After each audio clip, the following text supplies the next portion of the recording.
ഒരു G S T നമ്പറിൽ എന്തൊക്കെ ഫാക്ടേഴ്സ് ആണ് അടങ്ങിയിരിക്കുന്നത് അതൊരു സിമ്പിൾ ഒരൊറ്റ നോട്ടത്തിൽ നമുക്ക് മനസ്സിലാക്കാൻ സാധിക്കും. എങ്ങനെയെന്നല്ലേ പറഞ്ഞു.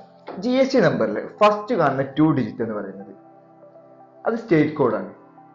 കേരളത്തിലാണ് ജി എസ് ടി രജിസ്ട്രേഷൻ എടുത്തിട്ടുള്ളതെന്നുണ്ടെങ്കിൽ 32 ആണ് സ്റ്റേറ്റ് കോഡ്. കേരളത്തിന്റെ സ്റ്റേറ്റ് കോഡ് വരുന്നത് 32 ആണ്. അതുപോലെ ഡിഫറെൻറ്റ് സ്റ്റേറ്റിന് ഡിഫറെൻറ്റ് കോഡുകൾ.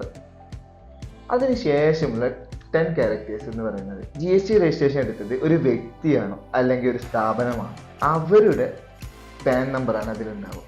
വ്യക്തിയുടെ ആണെങ്കിൽ വ്യക്തിയുടെ പാൻ നമ്പർ, സ്ഥാപനത്തിൻ്റെ ആണെന്നുണ്ടെങ്കിൽ സ്ഥാപനത്തിൻ്റെ പാൻ നമ്പർ. അതാണ് പിന്നീട് വരുന്ന 10 ക്യാരക്ടേഴ്സ്.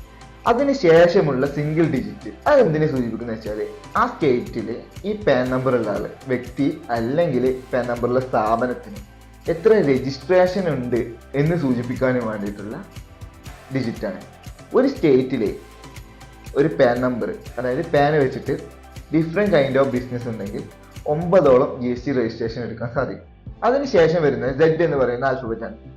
അതൊരു കോമൺ ആൽഫബറ്റാണ്, അതിൽ ചേഞ്ചസ് ഒന്നും വരില്ല. അതിനുശേഷമുള്ളത് ഒരു ഡിജിറ്റോ അല്ലെങ്കിൽ ഒരു ആൽഫബറ്റോ ആവും. അതൊരു കൺട്രോള് അല്ലെങ്കിൽ ആ ക്യാരക്ടറാണ്.